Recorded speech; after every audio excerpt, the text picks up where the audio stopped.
Selamat pagi anak-anak, Assalamualaikum warahmatullahi wabarakatuh. Apa kabar buat anak-anak kelas 6? Melanjutkan materi sebelumnya, yaitu tentang cyberbullying ya. Minggu lalu yang terakhir adalah cyberbullying. Hari ini kita akan melanjutkan untuk mengaktifkan filter atau saringan ya, penyaringan untuk browsing kita di YouTube. Pasti kalian semua di sini hampir menghabiskan waktu hari-harinya selain bermain adalah menonton YouTube. Nah, di sini ada di halaman 36 di buku paket, yaitu tentang konten tidak pantas. Nah, konten tidak pantas itu sendiri adalah ada di dalam penggunaan internet. Kalian tidak dapat menghindari arus informasi yang datang dari manapun itu di internet, karena semua informasi yang datang di internet dari segala penjuru, dari segala kalangan usia, dan semuanya itu unfilter atau tidak ada batasan dan tidak ada penyaringannya. Nah, bagaimana jika tidak ada penyaringan di internet kita? Yang ada adalah konten-konten yang memang belum seharusnya bisa kita akses, jadi kita akses. Dan yang belum pantas untuk kita konsumsi, bisa jadi kita konsumsi. Itu adalah sisi dari negatif berinternet. Nah, kalian mungkin saja menemukan konten-konten yang tidak pantas saat kalian lagi streaming ataupun membuka situs YouTube. Nah, apa saja yang termasuk dalam kategori konten tidak pantas? Konten tidak pantas meliputi perkataannya, pesan, ataupun gambar yang mendorong kebencian, kekerasan, penindasan, dan seksual. Ya, atau bisa disebut dengan pornografi. Karena di umur-umur kalian, hal-hal yang berbau dengan kebencian, kekerasan, penindasan, dan ataupun pornografi itu tidak boleh atau belum saatnya dikonsumsi. Kenapa? Karena untuk umur-umur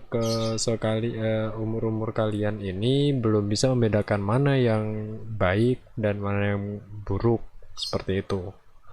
Nah, salah satu cara untuk menghindari konten-konten tidak pantas yang akan masuk ke dalam browser kita, selain daripada pendampingan dari orang tua ataupun guru ketika menggunakan internet, yang perlu kita upayakan adalah minta orang tua untuk mengaktifkan fitur mode terbatas atau restriction mode pada aplikasi ataupun peramban browser.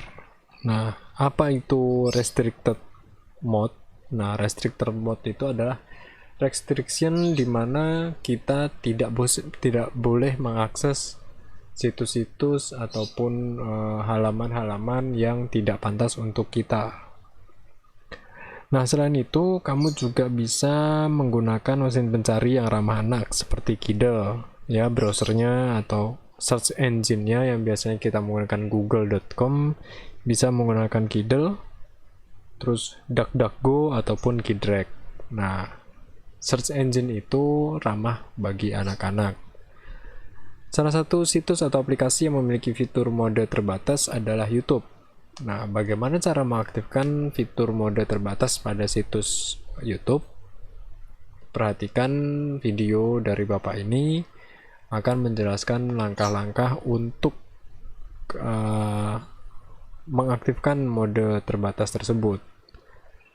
Nah, bagi orang tua yang saat ini sedang mendampingi anaknya, mohon untuk alamat YouTube-nya untuk di handphone anak-anak, coba ke mode restricted atau bisa juga download yang YouTube Kids ya. Jadi nanti kontennya berisi tentang edukasi anak ataupun film-film yang ramah bagi anak. Pertama yang harus kita lakukan adalah masuk ke situs youtube.com. Di sini saya sudah masuk ke situs youtube.com-nya. Setelah itu kita klik tombol menu ya, yang ada 3 titik vertikal, ataupun kalau misalnya nggak ada di situ. Nah, di sini ada YouTube Kids. Di sini bisa kita klik langsung, otomatis dia masuk ke browsernya YouTube Kids. Nah, di sini kita bisa setting untuk kalau anak-anak yang setting bisa I'm a kid ataupun I'm parent. Parent ini untuk orang tua. Ya, kita next. Nah, di sini kita masukkan tahun lahir kita. Saya di 1192, lalu kita submit. Terus selesai, setelah itu kita next saja ya. Kita next. Nah, parent account-nya menggunakan email orang tua. Oke, kita klik ke bawah sampai selesai, lalu next lagi. Nah, setelah itu dia akan meminta password. Kita masukkan passwordnya. Nah, ini kita buat profil untuk anaknya. Misal saya pakai contoh Kailani, usianya masih 12 tahun, bulan lahirnya March. Nah, di sini kita klik next. Setelan konten yang dimaksud untuk kalian nih, pilihlah pilihan Anda mempengaruhi jenis video yang tersedia di YouTube Kids. Nah, saya di sini karena 8-12 tahun, klik saja yang ini atau sesuai dengan konten usia-usia yang di sini ya. Jadi kalau misalnya memiliki anak lebih dari 2 atau lebih dari 1, terus umurnya bervariasi, kita kasih konten yang seumuran saja. Jadi di sini tadi karena 12 tahun, maka kita pilih yang usianya 8-12 tahun. Nah, di sini lebih dewasa ini sudah ada video-video tentang mungkin ada remaja-remaja, terus vlog keluarga, terus dance tutorial gitu ya, gaming. Nah, ini kita pilih.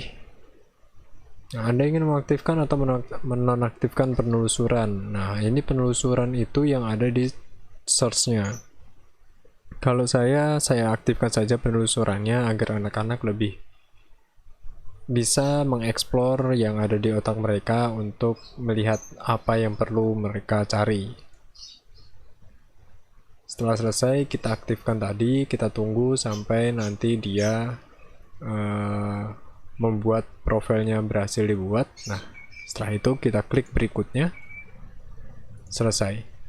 Nah, sekarang kita bisa lanjutkan dengan profil Kailani. Nah, seperti ini. Ini adalah contoh dari YouTube for Kids ya, youtubekids.com. Nah, nanti di kontrol orang tua ini kita bisa masuk dengan tinggal ini diperkalikan saja 9 kali 5 dan 45, lalu kita kirim. Nah, di sini kita bisa menambahkan profil-profilnya di sini, ataupun kita edit profilnya seperti itu.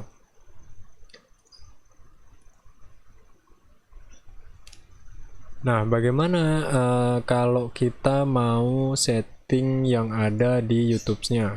Nah, untuk di YouTube-nya kita klik saja profilnya yang ada fotonya ini, kita klik, lalu kita scroll ke paling bawah. Lalu mode terbatasnya ini kan nonaktif.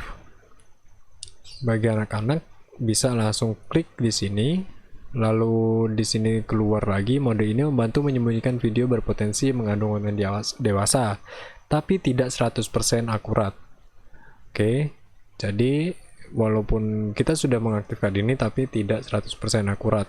Lalu kita klik aktifkan mode terbatas.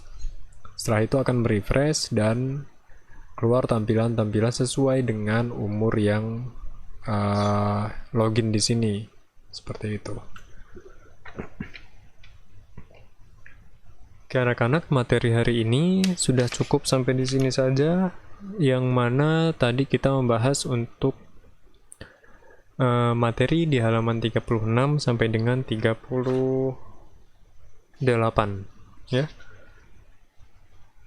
Jadi besok kita akan melanjutkan ke materi tentang serangan spam, spyware, dan phishing yang memang harus kita hati-hati agar kita tidak salah dalam memberikan informasi di dunia internet.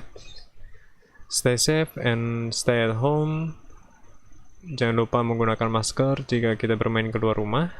Selalu jaga kesehatan dan jaga jarak juga. Assalamualaikum warahmatullahi wabarakatuh.